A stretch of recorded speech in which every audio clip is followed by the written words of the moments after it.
Oh man, here they come again. Here they come again.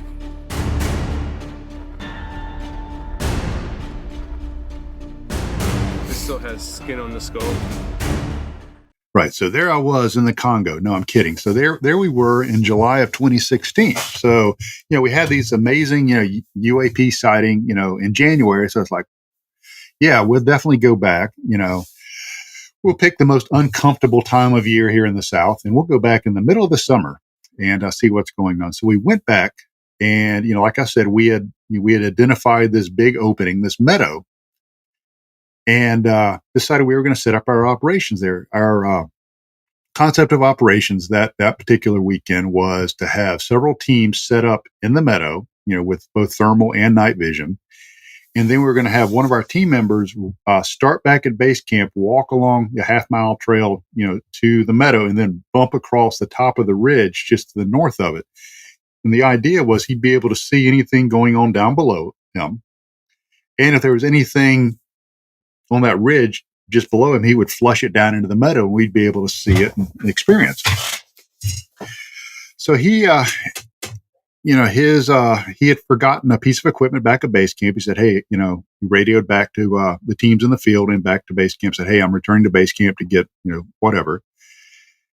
And then the next radio transmission from him is he said, hey, I just got to the tree across the trail, which is a really well-known landmark. Everybody on the team knows it. And he goes, I don't remember how I got here. I don't recall walking here. So the first thing that pops into our mind is maybe he had some sort of medical issue. So we get our paramedic, our team medic got on the radio and it was going to do a remote assessment. He said, okay, do you have a headache? No. Are you dizzy? No.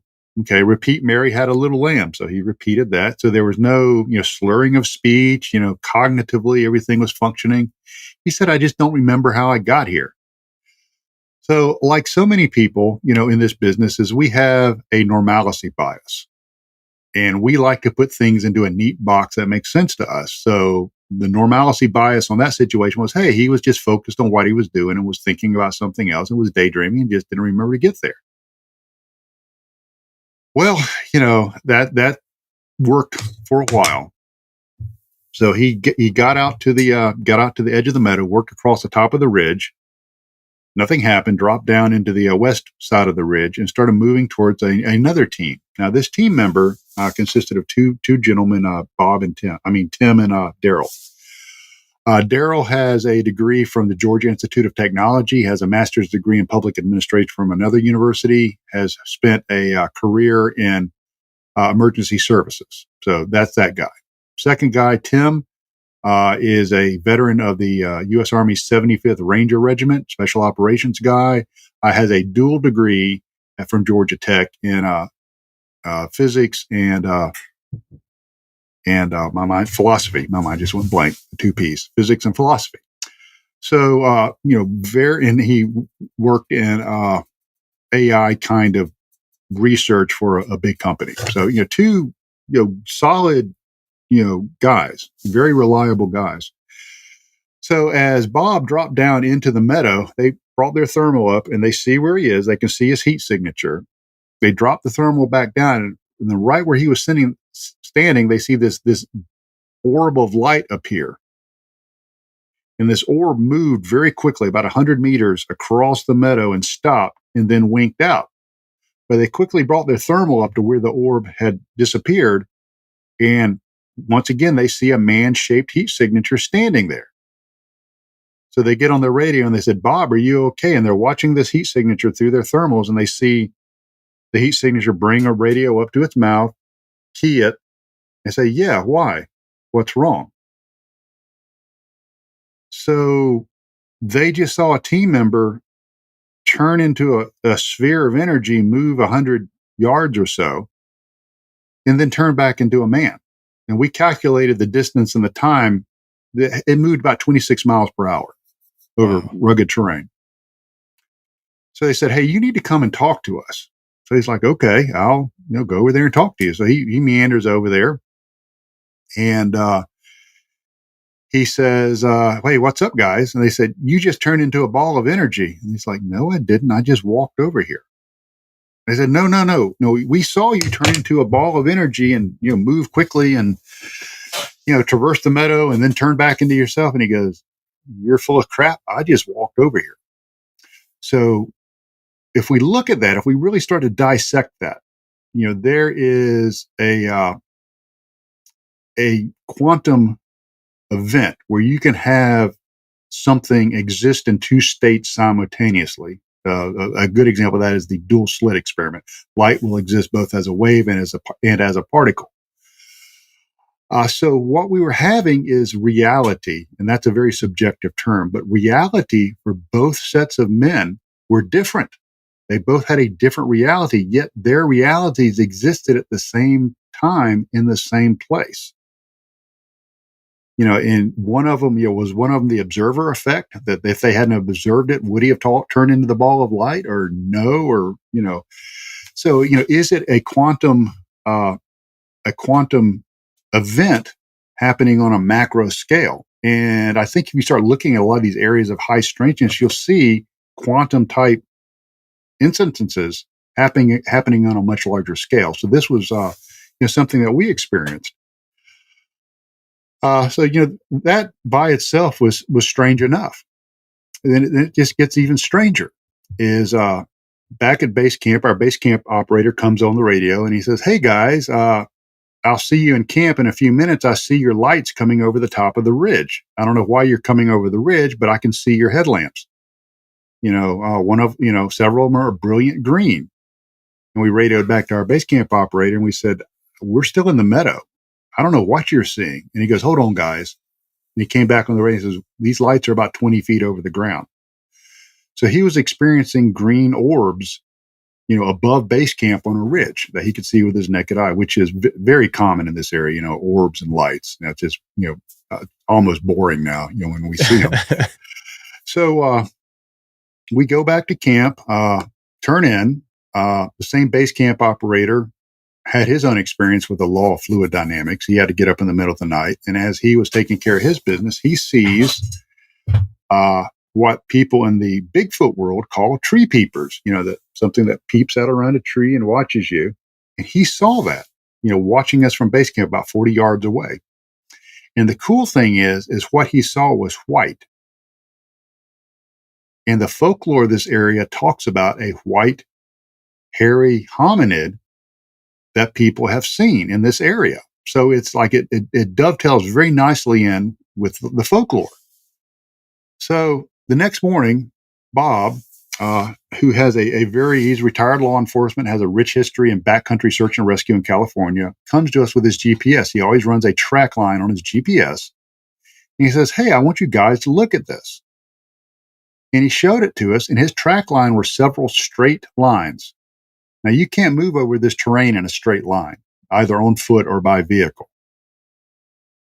But it was like from point A to point B, B to C, C to D, straight lines. But there is a way you can move over this terrain in a straight line. It's in the air. Mm. So we did a hypnotic regression earlier this month. December, last month, with Bob, on this and some other incidences. And when the hypnotist, the licensed professional counselor, that's what he does for a profession, got to the missing time, there was a block there. We could not punch through that block. He says, "I do not remember anything until I got to that fallen tree." So we went a little deeper, still a block, cannot get through it. So something happened to block his memory for that missing time. And, does it correspond with his strange track lines on his GPS, which, one of the track lines showed him on the other side of a small river. He was never wet. He didn't cross the river. But yet his GPS showed him being on the other side. And like happens so many times, in these kind of cases, is we said, "Hey, when you get back home, you download the metadata off of your GPS, send it to us. We'll do a further analysis." And by the time he got home, everything was erased off the SIM card. Do you think that is something that is paranormal, or could there be a human element of nefariousness going on with that?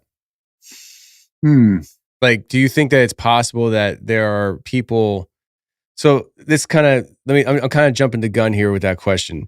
You brought up the white Bigfoot, which got me thinking on a new track here, where I just have a personal theory. Here in East Tennessee, a white Bigfoot is really well known to be roaming the area.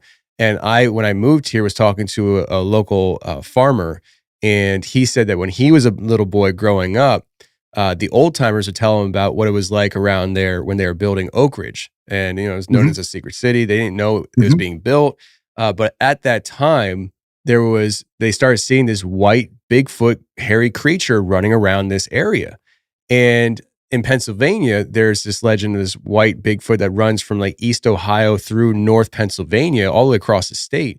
And we theorize that we know that Raven Rock is there, which is a deep underground base. That's southeast PA, essentially central. But I personally believe there's something up north that we don't know about. And I started thinking, could these things have something to do with military kind of complexes? And I don't know. And that's why I was thinking that. And I was going to ask you, is there any kind of military complex in the area of the Meadow? I don't know if that would disclose too much.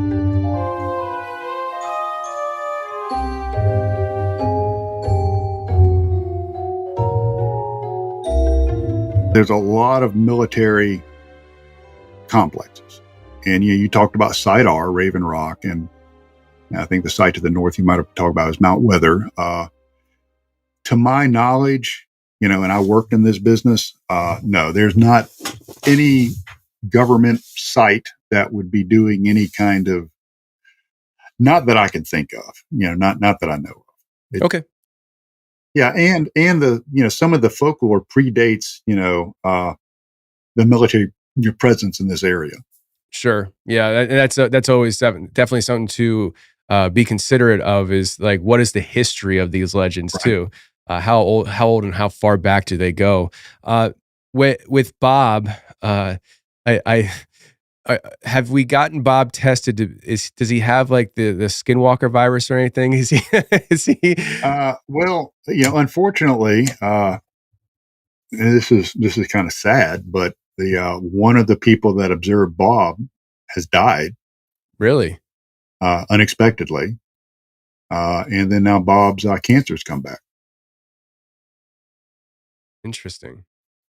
Which correlation is not causality. I get that, but but I would be remiss if I didn't go back to some of the research that shows there is a correlation between physiological changes and experiences with high strangeness. Somewhere in my library, I've got a DIA report on that of military pilots that have come in contact with high strangeness that have what appears to be, structural changes of their body, like you would see with exposure to, ionizing radiation. Radiation spikes, we've recorded those, out at the Meadow with no known source. So, I don't know.